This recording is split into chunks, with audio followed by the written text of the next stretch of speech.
Assalamualaikum warahmatullahi wabarakatuh. Perkenalkan, nama saya Khairuddin dari Prodi S1 Informatika. Di sini saya akan mereview mata kuliah Pendidikan Pancasila dari pertemuan pertama sampai ke pertemuan 16. Di pertemuan pertama yaitu pengenalan mata kuliah. Di sini dosen melakukan perkenalan serta membahas tentang pengantaran mata kuliah Pendidikan Pancasila dan menjelaskan peraturan pada waktu perkuliahan serta sistem penilaian pada mata kuliah tersebut. Pada pertemuan 2 yaitu pengenalan Pancasila. Apa sih Pancasila itu? Pancasila adalah dasar negara dan panduan hidup bagi bangsa Indonesia yang terdiri dari 5 sila. Sila yang pertama yaitu ketuhanan yang Maha Esa, mengakui dan menghormati keberadaan Tuhan serta mendorong toleransi beragama. Yang kedua, kemanusiaan yang adil dan beradab, mengutamakan penghargaan terhadap martabat manusia, menegakkan hak asasi, dan menciptakan keadilan sosial. Yang ketiga, persatuan Indonesia untuk menjaga persatuan dan kesatuan bangsa dengan berbagai keberagaman. Yang keempat, kerakyatan yang dipimpin oleh hikmat kebijaksanaan dalam permusyawaratan perwakilan untuk mendorong demokrasi dan partisipasi aktif dalam bermusyawarah.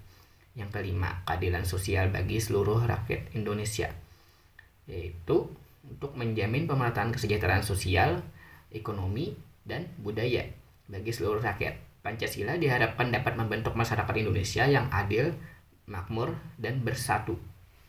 Pertemuan ketiga yaitu ketuhanan yang Maha Esa. Pancasila sebagai dasar ideologi Indonesia mengutamakan sila pertama, ketuhanan yang Maha Esa, yang menegakkan bahwa bangsa Indonesia adalah bangsa religius yang menghormati nilai-nilai ketuhanan dalam kehidupan sehari-hari. Berbagai agama di Indonesia memiliki konsep ketuhanan yang berbeda. Misalnya Islam, yaitu mengenal Allah Subhanahu wa taala sebagai Esa. Yang kedua, Kristen mengenal Tristan. Yang ketiga, Hindu memiliki banyak dewa yang mewakili Brahman.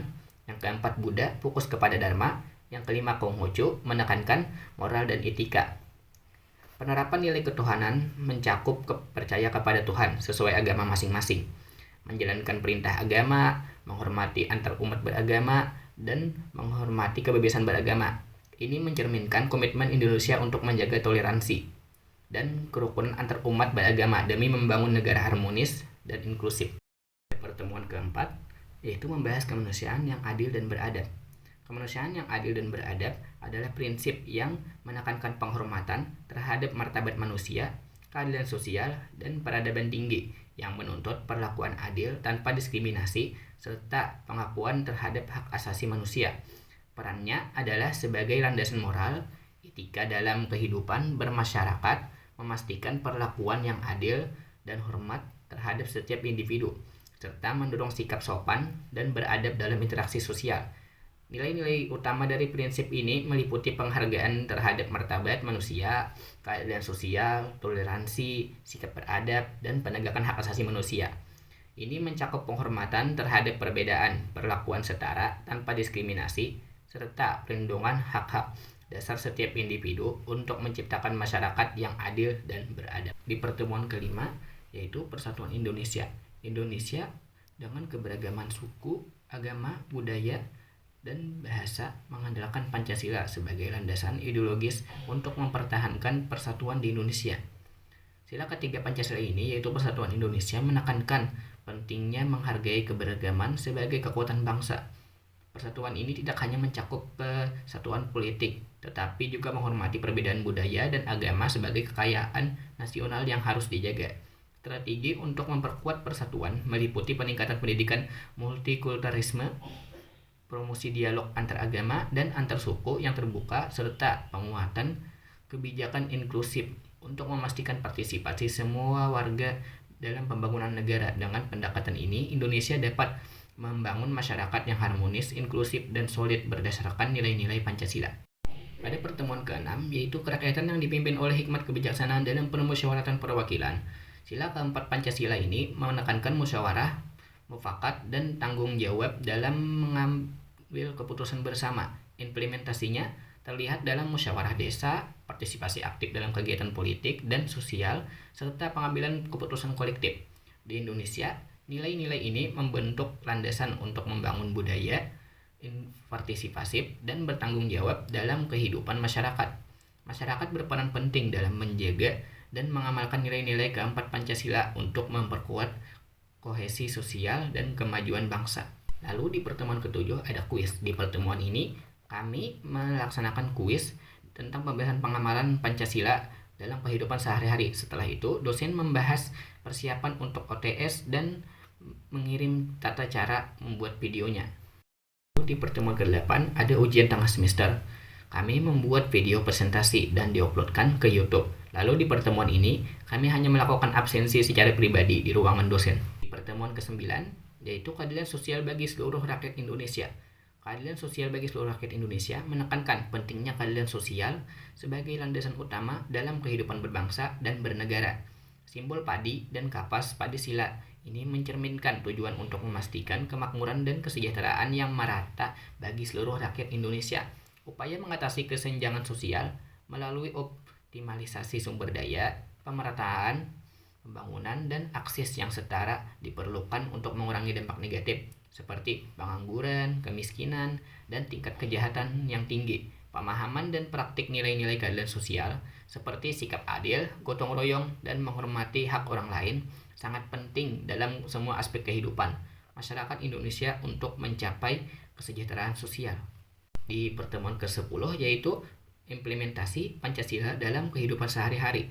Implementasi Pancasila dalam kehidupan sehari-hari adalah kunci untuk membangun fondasi yang kokoh bagi masyarakat Indonesia. Melalui nilai-nilai seperti persatuan, keadilan sosial, dan partisipasi aktif dalam musyawarah desa, Pancasila memandu upaya mengatasi kesenjangan sosial dan mempromosikan kesejahteraan bersama. Peran individu dalam mempraktikkan etika dan moralitas Pancasila menjadi penting untuk memperkuat nilai-nilai dalam kehidupan bermasyarakat dan bernegara. Di pertemuan ke-11 yaitu Konstitusi dan Pancasila. Pancasila dan Undang-Undang Dasar 1945 saling terkait dalam Konstitusi Indonesia. Pancasila menjadi dasar filsafat negara yang mencakup nilai-nilai seperti ketuhanan yang Maha Esa, kemanusiaan yang adil dan beradab, persatuan Indonesia, kerakyatan, dan keadilan sosial. Undang-Undang 1945 mengatur struktur pemerintahan, hak asasi manusia, dan kedaulatan rakyat sesuai dengan nilai-nilai Pancasila, menjadikannya sebagai landasan utama hukum tertinggi di Indonesia.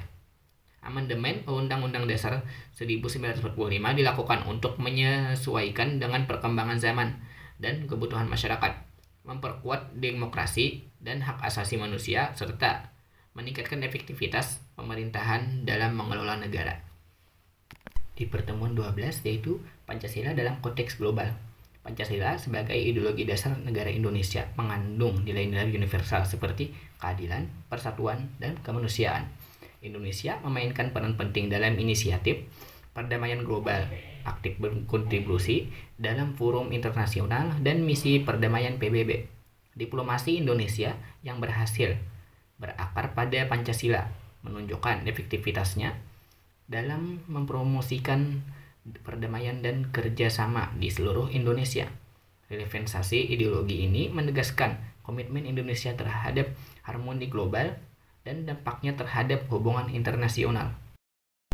Di pertemuan ke-13 yaitu Kepemimpinan Pancasila. Kepemimpinan berbasis Pancasila mengutamakan nilai-nilai seperti ketuhanan, kemanusiaan, persatuan, kerakyatan, dan keadilan sosial. Pemimpin Pancasila harus memiliki integritas tinggi, memprioritaskan musyawarah, dan selalu mengutamakan kepentingan nasional di atas kepentingan pribadi. Studi kasus tokoh seperti Insinyur Soekarno dan Joko Widodo menunjukkan komitmen terhadap kesatuan bangsa, keadilan sosial, dan kesejahteraan rakyat dalam kepemimpinannya. Tantangan utama dalam menerapkan kepemimpinan Pancasila adalah menjaga keseimbangan antara kepentingan nasional dan global, serta menghadapi kompleksitas dinamika internal masyarakat Indonesia yang beragam. Pada pertemuan 14 yaitu integrasi nilai Pancasila dalam pembangunan nasional. Pembangunan berkelanjutan adalah upaya untuk memenuhi kebutuhan generasi saat ini tanpa mengorbankan kemampuan generasi mendatang memenuhi kebutuhan mereka sendiri. Strategi penerapan nilai-nilai Pancasila dalam pembangunan nasional melibatkan integrasi nilai-nilai seperti ketuhanan, kemanusiaan, persatuan, kerakyatan, dan keadilan sosial dalam kebijakan pembangunan. Peran mahasiswa dalam pembangunan berkelanjutan termasuk menjadi agen perubahan yang mendorong inovasi, partisipasi aktif dalam kegiatan sosial, dan advokasi terhadap kebijakan yang berkelanjutan untuk kepentingan nasional. Lalu di pertemuan ke-15 kami melaksanakan kuis lagi. Di pertemuan ini sama seperti pertemuan ke-8, di mana melakukan kuis yang bertujuan untuk mengetahui seberapa jauh mahasiswa memahami materi yang disampaikan pada setiap pertemuan. Lalu di pertemuan 16 kami melaksanakan ujian akhir semester. Pertemuan terakhir ini mengumpulkan tugas video materi tentang merangkum dan mereview pertemuan kita sebelumnya dari awal hingga sekarang dan absensi terakhir di semester 2 ini. Sekian, terima kasih.